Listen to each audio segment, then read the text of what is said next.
Merci, Monsieur le Ministre. La parole est à Madame Géraldine Bannier pour le groupe démocrate. Ma question s'adresse au ministre de l'Éducation nationale et de la jeunesse. Monsieur le ministre, le baccalauréat, porte d'entrée du supérieur, avec la charge symbolique qu'il revêt, les émois qu'il suscite pour des jeunes qui passent là leur premier véritable examen, est au cœur de l'actualité. De fait, les épreuves de spécialité du baccalauréat, telles que prévues par la dernière réforme, ont commencé hier. Elles comptent pour près d'un tiers de la note finale et pour la première fois se déroulent enfin selon le calendrier prévu, bousculé par la Covid ces 2 dernières années. Le contexte social lié à la réforme des retraites inquiète, dans la mesure où des blocages d'établissements ou des grèves de surveillants peuvent venir perturber les épreuves. On imagine sans difficulté l'angoisse des lycéens qui préparent ces épreuves et la position délicate des professeurs, forcément tous très attachés à la réussite de leurs élèves, quel que soit leur choix. Je voudrais d'ailleurs redire combien les assurer de notre soutien est toujours nécessaire et plus que jamais indispensable. La profession fait face à d'immenses difficultés dans sa tâche quotidienne, dans une société en voie d'archipélisation et où l'autorité est trop souvent remise en question.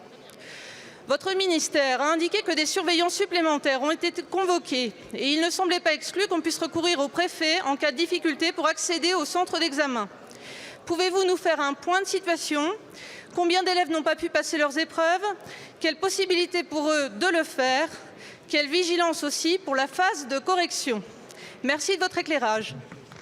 Je vous remercie, ma chère collègue. La parole est à Monsieur Pap Ndiaye, ministre de l'Éducation nationale et de la jeunesse.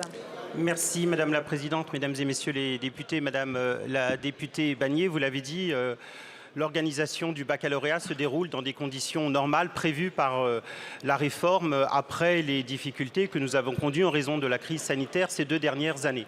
C'est une grosse machine, 536 000 candidats, 2600 centres d'examen et 35 000 correcteurs. Et les épreuves de spécialité à ce jour se déroulent tout à fait normalement. Il n'y a pas eu de difficultés hier, il n'y en a pas à ma connaissance aujourd'hui, à l'exception d'une fuite pour ce qui concerne la série STMG qui nécessite d'imprimer des sujets de secours cet après-midi et nous n'attendons pas de difficultés particulières demain. Vous l'avez dit, nous avons prévu des surveillants en surnuméraire qui ont été mobilisés ça et là hier et aujourd'hui. Nous avons également veillé à ce que les blocages n'empêchent pas les candidats d'entrer dans les centres d'examen. Aucun candidat n'a été empêché d'entrer dans un centre d'examen. Et nous allons suivre, après la numérisation de toutes les copies, nous allons suivre la progression des corrections jusqu'au 11 avril. Donc jusqu'à présent, les conditions se déroulent tout à fait normalement. Et je tiens à saluer d'ailleurs la responsabilité de celles et ceux qui ont appelé à ce que les épreuves de spécialité se déroulent normalement. Nous ferons un bilan après la session du baccalauréat, notamment du point de vue des programmes, pour envisager ce qui peut être aménagé, mais à ce stade, nous n'avons pas de crainte quant à l'organisation générale de la session 2023 du baccalauréat. Je vous remercie, Monsieur le ministre. Madame Bannier.